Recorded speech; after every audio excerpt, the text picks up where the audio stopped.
السلام علیکم ورحمۃ اللہ وبرکاتہ۔ قرآن مجید پڑھانے کے، پڑھنے کے، سمجھنے کے، اس پر عمل کرنے کے، اسے حفظ کرنے کے بہت سارے فضائل بیان ہوئے ہیں۔ قرآن کریم کو حفظ کرنا فرض کفایہ ہے۔ ایک خاندان میں سے کسی نے بھی حفظ نہیں کیا، سارے گناہ گار ہوں گے، سارے اللہ کی پکڑ کا شکار ہو سکتے ہیں۔ اگر کسی ایک نے قرآن پاک حفظ کر لیا، اس کا علم حاصل کر لیا، اب باقی سارے بھی بری و ذمہ ہو گئے۔ یہ فرض کفایہ ہے، اور یہ صحابہ و تابعین اور علماء دین متین رضی اللہ تعالی عنہم اجمعین کی سنت ہے، اور اس کے فضائل حصر و شمار سے باہر ہیں۔ ترغیب کے لیے 3 اس کی فضیلتیں عرض کرتا ہوں۔ ترمذی شریف کتاب فضائل القرآن، 4 جلد صفحہ 419 پر حدیث نمبر 2924 میں ہے۔ حضرت ابو ہریرہ رضی اللہ تعالیٰ عنہ سے روایت ہے، نبی اکرم صلی اللہ علیہ وآلہ وسلم نے ارشاد فرمایا، قرآن والا قیامت کے روز آئے گا اور قرآن عرض کرے گا، اے میرے رب عز و جل اسے خلعت عطا فرما۔ تو اس شخص کو کرامت کا تاج پہنایا جائے گا۔ قرآن پھر عرض کرے گا، اے میرے رب عز و جل اور زیادہ کر، تو اسے بزرگی کا حلہ پہنایا جائے گا۔ پھر عرض کرے گا قرآن پاک، اے میرے رب عز و جل اس سے راضی ہو جا، تو اللہ تعالیٰ اس سے راضی ہو جائے گا۔ پھر اس شخص سے کہا جائے گا، قرآن پڑھتے رہو اور جنت کے درجات چڑھتے جاؤ، اور ہر آیت پر ایک نیکی زیادہ کی جائے گی۔ ترمذی شریف ایک اور مقام پر اسی کے ساتھ ہی حضرت عبداللہ بن عمر رضی اللہ تعالی عنہما سے روایت ہے، رسول کریم رؤوف رحیم رحمۃ للعالمین صلی اللہ تعالی علیہ وآلہ وسلم نے ارشاد فرمایا، صاحب قرآن کو حکم ہوگا کہ پڑھتے رہو اور درجات چڑھتے جاؤ، اور ٹھہر ٹھہر کر پڑھو جیسے تم اسے دنیا میں ٹھہر ٹھہر کر پڑھتے تھے، کہ تمہارا مقام اس آخری آیت کے نزدیک ہے جسے تم پڑھو گے۔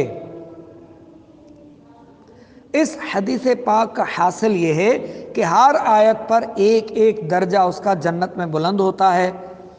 بلند ہوتا جائے گا، اور جس کے پاس جس قدر آیتیں ہوں گی اسی قدر درجے اسے ملیں گے۔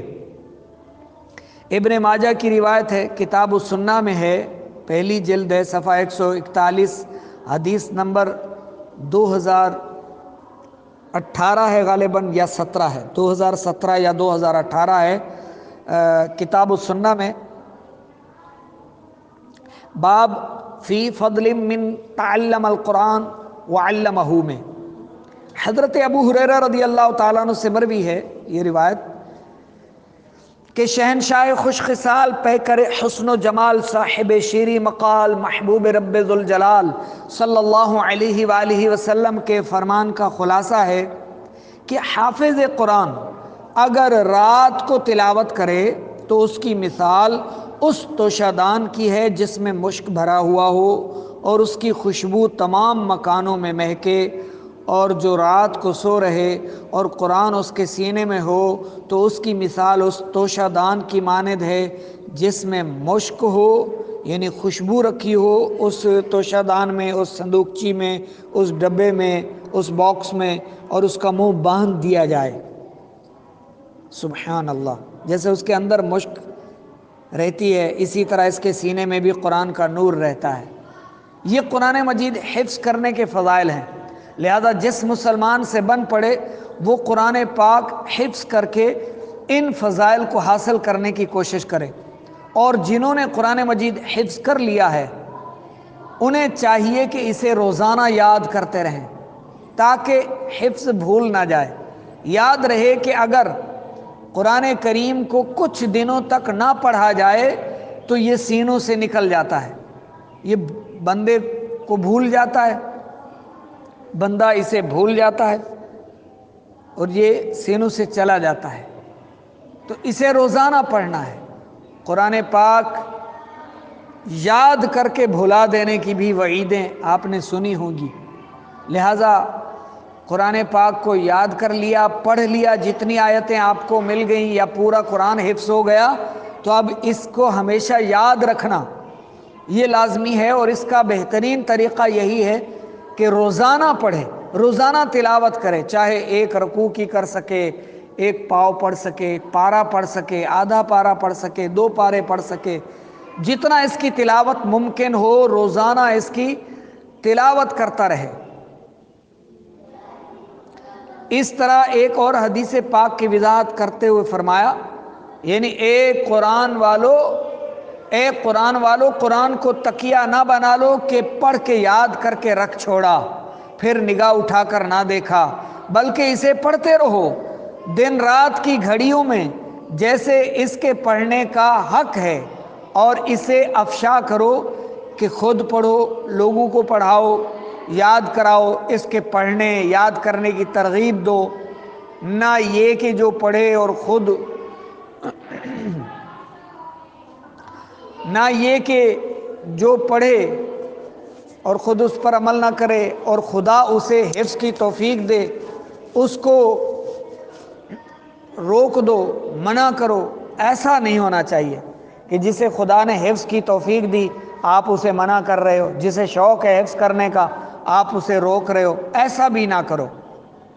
خود بھی پڑھو، اور اللہ اگر کسی اور کو توفیق دیتا ہے تو اس کی پڑھائی میں بھی رکاوٹ نہ ڈالو، اسے حفظ کرنے دو، اسے پڑھنے دو، اسے منع نہ کرو۔ پھر فرماتے ہیں اس سے زیادہ نادان کون ہے جسے اللہ ایسی ہمت بخشے کہ وہ قرآن پاک حفظ کر لے اور وہ اسے اپنے ہاتھ سے کھو دے۔ اگر قدر اس کی جانتا اور جو ثواب اور درجات اس پر موعود ہیں ان سے واقف ہوتا تو اسے جان و دل سے عزیز رکھتا۔ اعلی حضرت امام احمد رضا خان رحمۃ اللہ علیہ ایک حدیث پاک کی وضاحت کرتے ہوئے فرماتے ہیں، یعنی جس طرح بندھے ہوئے اونٹ چھوٹنا چاہتے ہیں اور اگر ان کی محافظت احتیاط نہ کی جائے، اگر ان کی محافظت و احتیاط نہ کی جائے تو رہا ہو جائیں،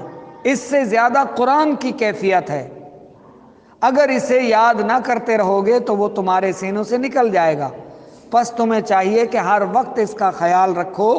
اور یاد کرتے رہو، اس دولت بے نہایت کو ہاتھ سے نہ جانے دو۔